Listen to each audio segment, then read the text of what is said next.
Norman Floyd Barnes joining us on this broadcast from Washington, District of Columbia. Let me begin with Norman. Of course, the Russian President Vladimir Putin has arrived in China, in Beijing.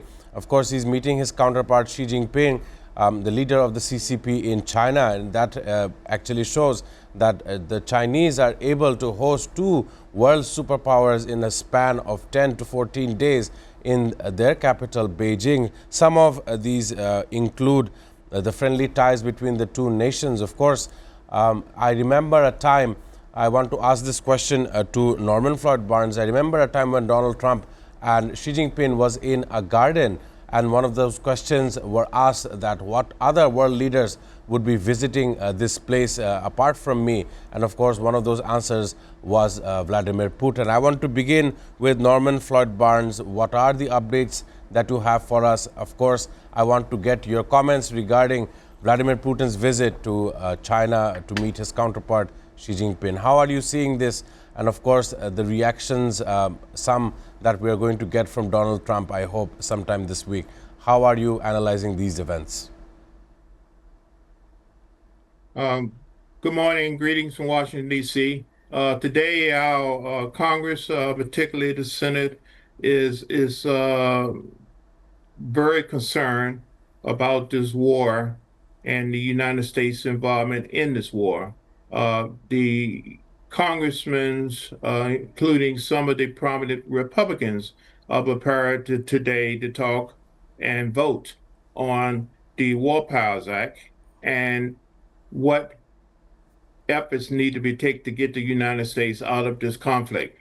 The Congress has repeatedly reported that even though the president is talking about a progression, a ceasefire,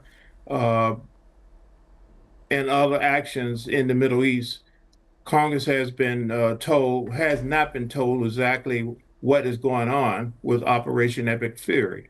They feel that the president has been very casual and avoiding communicating with them the true factors, what is going on, how this event is affecting the economy, how this event is affecting the future, how we deal with other things in the world. So right now, Congress is now talking about the president's recent visit to China. And now we see the Russians are now friendly communicating about business today. So all these factors are very concerning to the general public here, but more importantly, our legal people, our people in government are more concerned about exactly the future, where we go, how long this thing going to last, and they are prepared now, I'm hearing on the floor, including some of the Republicans, to force President Donald Trump to end this conflict. So that is where we're going right now. Washington is basically buzzing about how we got into this hot mess and how we get out of it.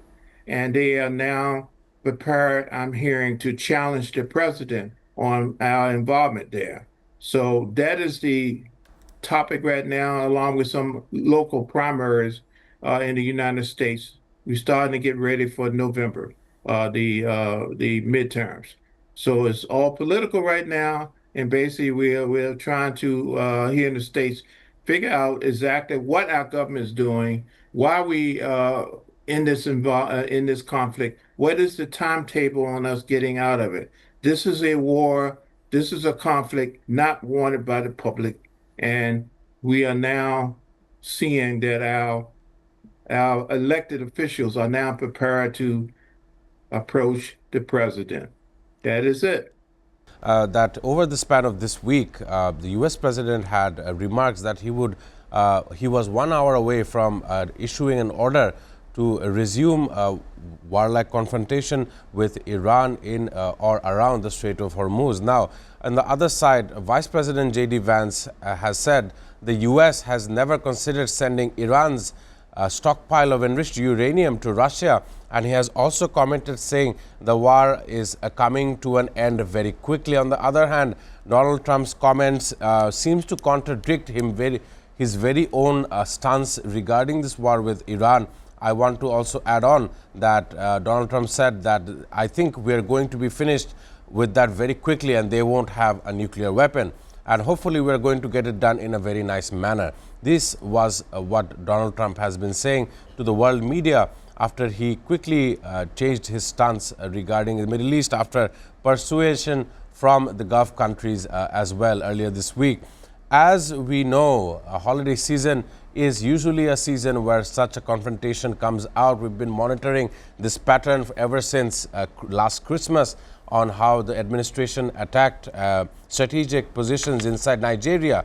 But however, coming back to the point, I want to ask you, Norman, it is a growing concern. On one side, we see the pressure to continue the war, of course, due to the Israeli lobby. On the other side, in the U.S., the Senate is trying to stop this heinous war, which affects the day-to-day activities of normal Americans. How do you see this event going on as we head towards the holiday seasons that Muslims will be celebrating worldwide?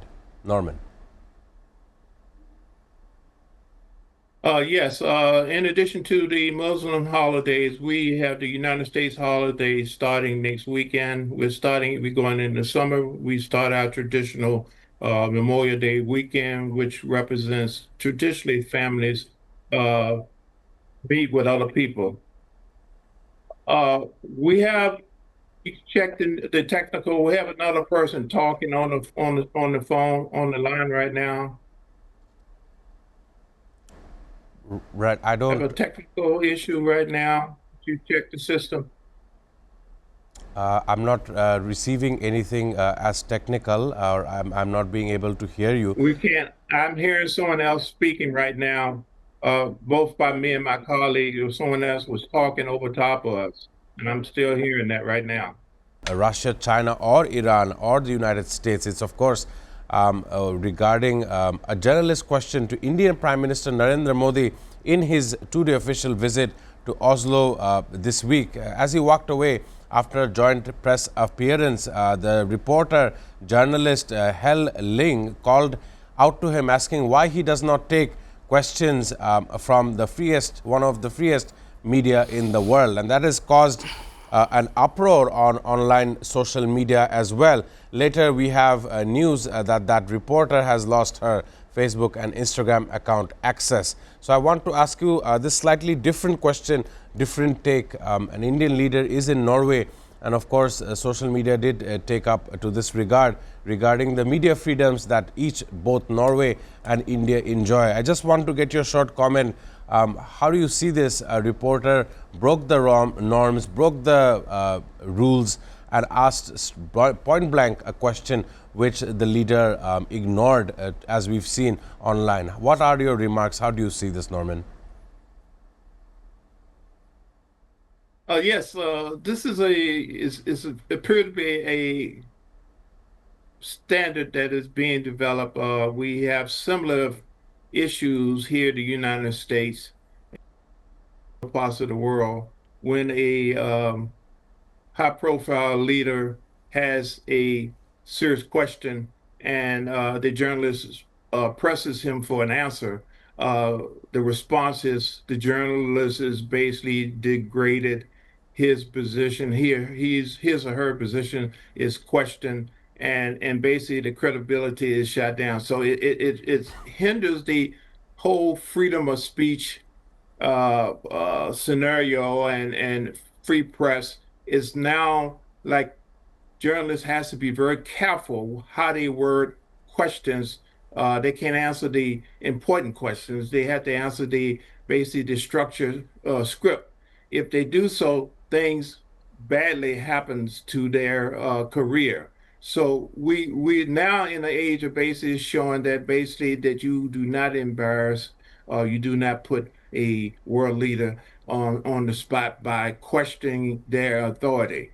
The results is not very positive for a journalist as we move forward in this new age of discovery.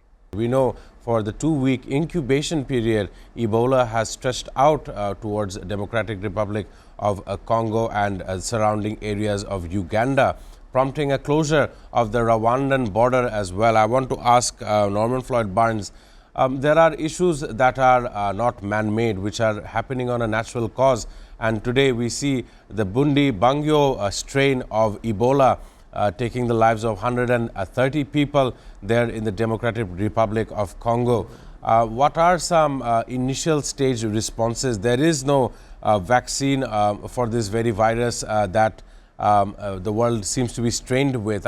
Just want to get commentary because we are expecting the FIFA World Cup to be happening very shortly, and in the meanwhile international importance being called regarding this disease by the WHO Director General Tedros Adhanom. So I want to get a response from you. Will you think that this viral disease is going to expand in the coming days? Norman. Thank you for the question. I have someone who's speaking as we going on right now, but the virus is spreading. You can expect a continued spreading of it, and the United States is preparing for the World Cup as the world is dealing with this global phenomenon that is developing. You should expect increased reports of this go on just like we have in the past. This is a very serious situation. It's been contained in the press right now, but there's more people coming in contact with this deadly disease, and they do not know how it's emanating. And now, since the World Health Organization is no longer involved with the United States and several other countries, the response is going to be very fragmented. It creates a situation in itself because we now have a world event coming to the United States, and we do not have the continuity and the coordination in dealing with this. This is a prime example of what we call a man-made disaster in the making. A very small update from Israel. The Israeli Finance Minister Bezalel Smotrich has been informed of an international arrest warrant issued against him by the National Criminal Code. So I want to ask you this question. The similar of sort is received by Itamar Ben-Gvir, both who have said they will ramp up their tensions in the West Bank. On the other side, all the vessels in the global Sumud flotilla have been captured by the Israeli Defense Forces. Everyone seems to be talking about the bigger players. However, everyone is ignoring these remarks coming from Israel. I want to just get a small remark from you before we can go on to a break. Norman.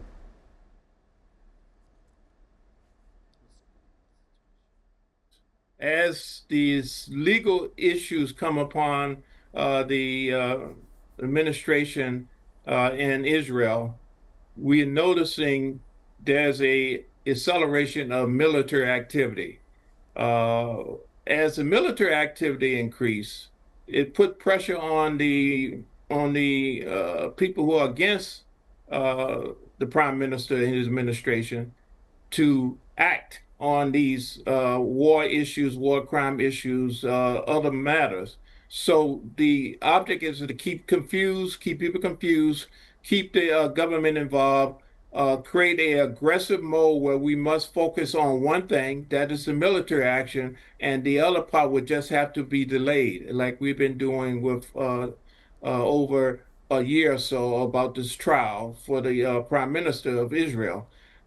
Nothing's going to happen as the military aggression goes on. So the strategy I'm seeing is basically that we'll create a problem and we'll provide a military solution at the time where we cannot afford time to get away and come to court and deal with these legal issues. We must deal with the military because we must protect the interests of Israel, and we are being under attack by the world. Israel is, and we must defend ourselves. So we cannot reduce ourselves to the point where we have to come and deal with these trivial